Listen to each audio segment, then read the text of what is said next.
Everyone, welcome back to my YouTube channel. This is Sushma. ఎలా ఉన్నారు అందరూ?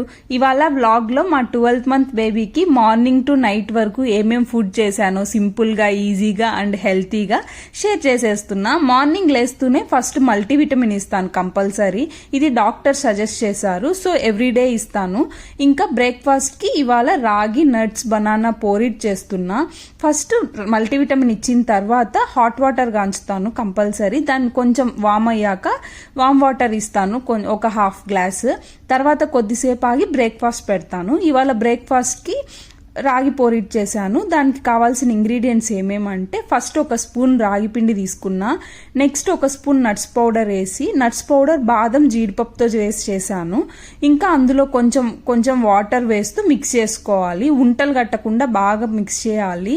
ఒక 5 minutes మీడియం ఫ్లేమ్లో పెట్టి గ్యాస్ పైన కలుపుతూ ఉండాలి. కొంచెం గట్టిగా అవుతుంది, సెమీ సాలిడ్ లాగా వస్తుంది, ఉప్మా లాగా. తర్వాత పక్కన ఒక హాఫ్ బనానా తీసుకొని స్మాష్ చేసేసి ఆల్రెడీ చేసి పెట్టుకున్న ఈ రాగి పోరిట్ చల్లారాక ఆ బనానాలో మిక్స్ చేయాలి. టేస్ట్ ఇది చాలా బాగుంటుంది, మనం తినేకి కూడా చాలా బాగుంటుంది. ఒకసారి ట్రై చేయండి. హెల్తీ ఆప్షన్, బ్రేక్ఫాస్ట్గా పెద్దవాళ్ళు కూడా తినచ్చు, పిల్లలే కాదు. చాలా హెల్తీ. బనానా, రాగి పౌడర్, ఇంకా నట్స్ పౌడర్, ఇవన్నీ మంచి హెల్తీ ఫుడ్ పిల్లలకి. ఇంకా హాఫ్ ఉంది కదా బనానా, ఆ బనానా ఒక 1 or 2 hours తర్వాత స్నాక్స్ లాగా పెట్టేస్తాను. సో టోటల్గా 1 బనానా తినిపిస్తాను. ఏ ఫ్రూట్ అయినా, బనానానే కాదు, యాపిల్ అయినా గ్రేట్ చేసి ఉడకబెట్టచ్చు రాగి పౌడర్తో. ఇంకా క్యారెట్ గ్రేట్ చేసి పెట్టచ్చు. అది మన ఆప్షన్స్ అనమాట, మన దగ్గర ఉన్న ఇంగ్రీడియంట్స్ బట్టి. ఆఫ్టర్నూన్కి నేను ఇక్కడ కాకరకాయ పులుసు చేస్తున్నా ఇంట్లోకి. సో అందులోనే మసాలా లేకుండా పాపకు పక్కన తీసి పెడతాను. ఎలా చేస్తాను ప్రాసెస్ చూపిస్తున్నా. పాపకి ఎలా చేస్తాను నేను, ఎలా ఈజీగా మనం తినేవే ఎలా పెడతాను డైలీ అనేసి. ఇవాళ సేమ్ అన్ని ప్రాసెస్ అన్నీ అలానే చేస్తాను. ఇవాళ వచ్చి కాకరకాయ చేస్తున్నా. ఫస్ట్ కాకరకాయ అన్ని బాగా వాష్ చేసుకొని పీల్ చేసేసి గింజలతో సహా వేస్తాను నేను. గింజలు కూడా హెల్తీనే, అన్నీ తీసేస్తే ఇంకా కాకరకాయ టేస్ట్ ఏముంటుంది చెప్పండి. ఇంకా బాగా పీల్ చేసేసి చిన్నగా ముక్కలుగా కట్ చేసుకోవాలి. తర్వాత కొంచెం ఉప్పు, కొంచెం పసుపు వేసి పక్కన పెట్టేసుకోవాలి. ఇవి అయిపోయిన తర్వాత ఇంకా ఆనియన్ తీసుకున్నా. ఆనియన్, టమోటా, పచ్చిమిర్చి చాలా తక్కువ వేస్తున్నా నేను. ఇలా పక్కన కలిపి పెట్టేసుకొని మూత పెట్టేసి పక్కన పెట్టుకోవాలి కొద్దిసేపు. అంతలోపు ఆనియన్, టమోటా, పచ్చిమిర్చి సన్నగా కట్ చేసుకోవాలి. సేమ్ మనం చేసుకుంటాం కదా అలాంటి ప్రాసెసే. నేను కాకరకాయ టేస్ట్ చాలా బాగుంటుంది నేను చేసేది.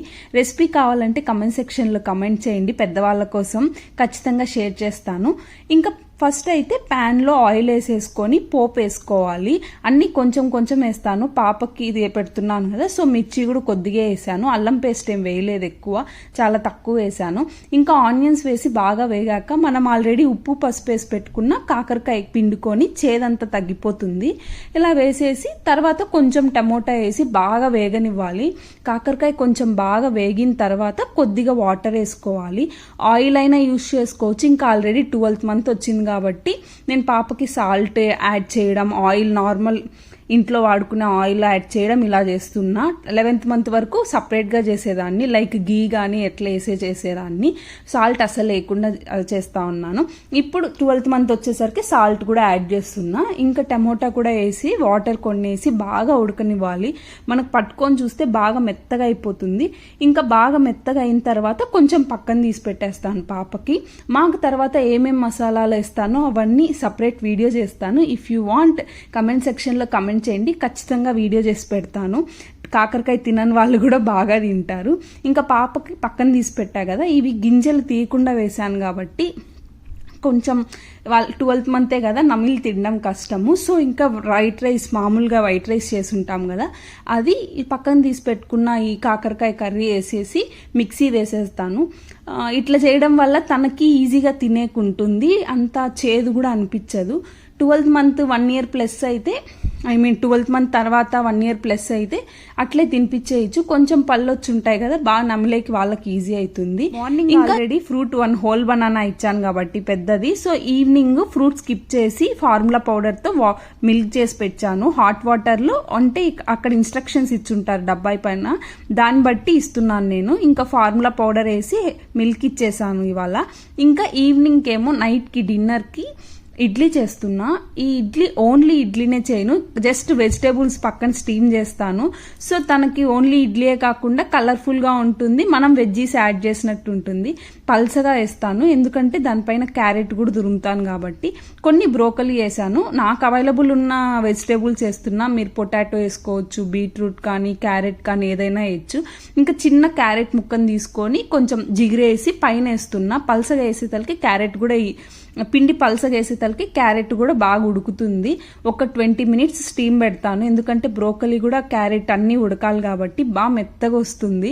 వాళ్ళకి కలర్ఫుల్గా ఉంటుంది, తినే కూడా చాలా బాగుంటుంది. హెల్తీ ఆప్షన్ బ్రోకలీ కానీ క్యారెట్ కానీ. వెజిటేబుల్స్ అస్సలు స్కిప్ చేయకూడదు బేబీస్కి, ఏదో ఒకటి ఎందులో ఒక దాంట్లో యాడ్ చేస్తూనే ఉండాలి. ఉత్తి ఇడ్లీ పెట్టే బదులు ఇలాగ ఏదో ఒక వెజిటేబుల్ యాడ్ చేసి పెడితే హెల్తీ ఆప్షన్ లాగా ఉంటుంది.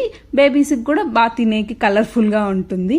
ఇంకా అలా మార్నింగ్ టు ఈవినింగ్ ఈజీగా హెల్తీగా సింపుల్గా చేసిన రెసిపీస్ మీతో షేర్ చేసేసుకున్నా. మరిన్ని ఇలాంటి రెసిపీస్ కోసం, ఇలాంటి వీడియోస్ కోసం please like, share and subscribe to my channel. Thanks for watching the video.